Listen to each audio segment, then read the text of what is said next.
మేము క్రైస్తవులమే, కానీ మేము భారతీయులమే, మేము భారత మాత బిడ్డలమే, మేము భారతదేశ పౌరులమే. మా విశ్వాసం క్రైస్తవ విశ్వాసం కావచ్చు, కానీ మా దేశం భారతదేశమే. క్రైస్తవులు దేశభక్తులు కారు అని చెప్పడం అబద్ధము. ముఖ్యముగా దేశమును ప్రేమించమని మా విశ్వాసం మాకు నేర్పిస్తుంది. ఈ దేశంలో మానవులను మేము ప్రేమిస్తుంటాం, వారికి సేవలు చేస్తూ ఉంటాం.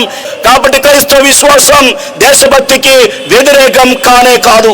ఎంతో మంది భారతీయులు విదేశాల్లో వారి వారి విశ్వాసాలను పాటిస్తూ స్వేచ్ఛగా బతుకుతున్నారు. వారు పుట్టి పెరిగినది భారతదేశంలో, కానీ వారు ఉండేది విదేశాల్లో.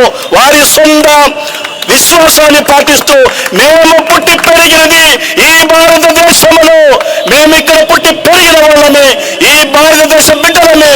మా విశ్వాసం క్రైస్తవ విశ్వాసమైనంత మాత్రాన మేము ఈ దేశానికి వ్యతిరేకం కావడం లేదు.